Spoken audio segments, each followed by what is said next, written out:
कितना परसेंट आपका नंबर है? 97.2%। 97.2%। जो शेड्यूल था उसमें टेस्ट वगैरह भी आप लेते थे क्या? बिल्कुल, हर सप्ताह टेस्ट। तो टेस्ट में इनका कैसा परफॉर्मेंस रहा? ये फर्स्ट रहते थे। इसके साथ एक और कंपटीटर थी, वो हालांकि 11वां स्थान पर चली गई है पूरे बिहार में। मैंने इसको कहिए तो कीचड़ में कमल खिला है जी। ये कहिए तो गरीब के घर में उजाला हुआ है। अच्छा, आपका भाई जो है टॉप कर गया, आप कभी सोचे थे? हाँ, मैं सोच रही थी मेरा भाई टॉप 10 में आएगा, क्योंकि वो मेहनत ही इस तरह करता था। बचपन में ही उठ गया पिता का साया, फिर भी बच्चे ने जो है अपने मेहनत और अपने दम पे जो है पूरे बिहार में चौथा स्थान प्राप्त करके पूरे घर ही नहीं पूरे क्षेत्र में अपना नाम जो है रोशन कर लिया है। ढेर सारी शुभकामनाएं बिहार जूम की तरफ से। धन्यवाद। तो आपकी जो सफलता की कहानी जो है हम आप ही की जुबानी सुनना चाहेंगे जी। कितना प्रयास किए, किस तरह की पढ़ाई हुई, थोड़ा सा बता दीजिए। स्टार्टिंग से मतलब 10th जब स्टार्ट हुआ था उस टाइम सोचे थे कि मतलब अच्छा करना है, मतलब उस टाइम था कि मतलब 450 प्लस अच्छा नंबर होता है तो उससे ज़्यादा जाना है। फिर धीरे धीरे जैसे पढ़ते गए फिर लगने लगा लास्ट में आते आते कि नहीं टॉप 10 में आना है। सर भी बोले कि कर सकता है तुम, अच्छा है, सपोर्ट किए सर, तो फिर हो गया। आज देखे रिजल्ट तो पूरा हो गया जो करना चाहते थे। कौन से सर सपोर्ट किए? मतलब कोचिंग के सारे सर सपोर्ट कर रहे थे, लेकिन स्पेशली मोती सर के यहाँ अलग से पढ़ते थे, अलग से पढ़ते भी थे मैथ, तो ये बहुत ज्यादा सपोर्ट किए। तो मतलब किस तरह का पढ़ाई का जो शेड्यूल जो बनाए थे, किस प्रकार से बनाए थे? क्योंकि और भी जो बच्चे देख रहे हैं जो भी 9th में है 10th में है तो उनको थोड़ा सा मोटिवेट मिलेगा जो किस तरह से पढ़ाई हमको करना है। सुबह में कोचिंग चलता था, साइंस कोचिंग सेंटर इस सर का ही है, तो वहाँ पर जाते थे पढ़ने के लिए। सभी विषय का अच्छा पढ़ाई होता था, वहाँ पर सभी टीचर बहुत अच्छे थे। उसके बाद वहाँ से आते थे, फिर स्कूल अगर जाना होता था तो स्कूल जाते थे, नहीं तो घर पे ही सेल्फ स्टडी करते थे। और रात को सबसे ज्यादा रात को ही सेल्फ स्टडी करते थे, रात को पढ़ना। मतलब टोटल पूरा दिन रात मिला के 7-8 घंटे की पढ़ाई होती थी? हाँ, 5-6 घंटे तो मतलब हो ही जाता था, और ज्यादा होता था तो 6-7 घंटे बढ़ जाता। यहाँ आपका जो यहाँ भी जो रह रहे हैं, यहाँ आपका नानी घर है? हाँ, नानी घर है। नानी घर में रह के ही पढ़ाई कर रहे हैं? हाँ, नानी घर में। अच्छा मोती सर, जैसे ये जो पढ़ रहे थे तो इनकी पढ़ने की क्वालिटी जो थी वो तो आपको पता, आप शिक्षक हैं तो शिक्षक को तो पहले से पता हो जाता है जो बच्चा कहाँ तक जा सकता है, तो आपको पहले क्या लगा था? बता देते हैं। ये क्लास 8 में मेरे यहाँ एडमिशन लिया, शुरू से ये तेज था, लेकिन जब क्लास 10 में आया तो अपने आप कुछ निखारा बहुत ज्यादा, तो मुझे पूरा भरोसा हो गया कि इसका टॉप 10 में आने वाला है। कहीं कहीं अंदर लगा टॉप 3 में ना आ जाए, अच्छा रहा तो आ सकता है। तो जब टॉपर वेरिफिकेशन के लिए इसको कॉल एक दिन लेट आता है, बाकी बच्चों का आ गया, तो जब इसका नहीं आया तो इसको हम बताए कर तुम्हारा नहीं आया, ये बहुत अपसेट हुआ।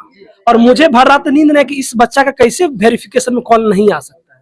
लेकिन फिर अगले दिन कॉल आती है और उसके बाद इसको बहुत अच्छे तरीके से तैयार किया गया, और तैयार करने के बाद ये अच्छे से इंटरव्यू दिए। और अच्छा, जैसे पढ़ाई का जो शेड्यूल था उसमें टेस्ट वगैरह भी आप लेते थे क्या? बिल्कुल, हर सप्ताह टेस्ट। तो टेस्ट में इनका कैसा परफॉर्मेंस रहा? ये फर्स्ट रहते थे। इसके साथ एक और कंपटीटर थी, वो हालांकि 11वां स्थान पर चली गई है पूरे बिहार में, लेकिन ये फर्स्ट हमेशा रहते थे।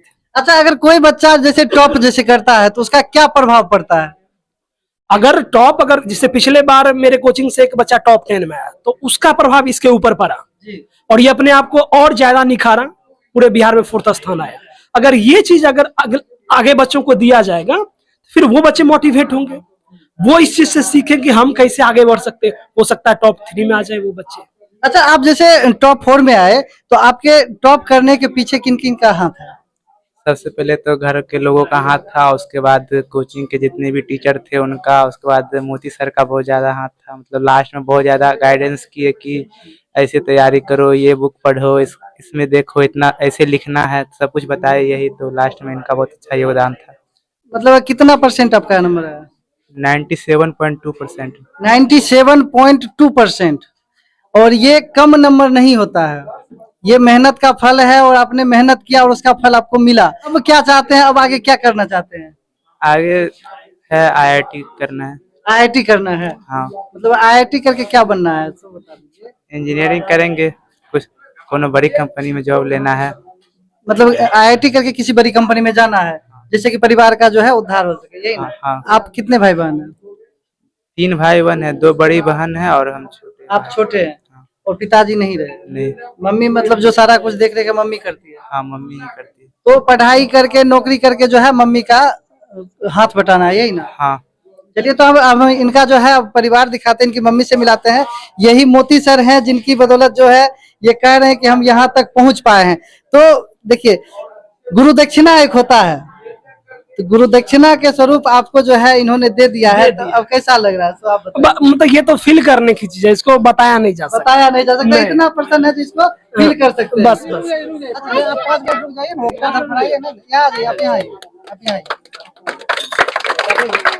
नेताजी,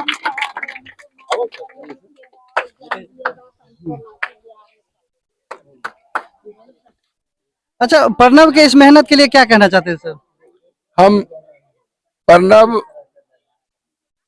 विभूतिपुर में रह करके अपने ननिहाल गांव में जी और अपनी कड़ी मेहनत से जी इन्होंने जो बिहार में जो विभूतिपुर का नाम रोशन किया है, उसके मेहनत को हम सलाम करते हैं।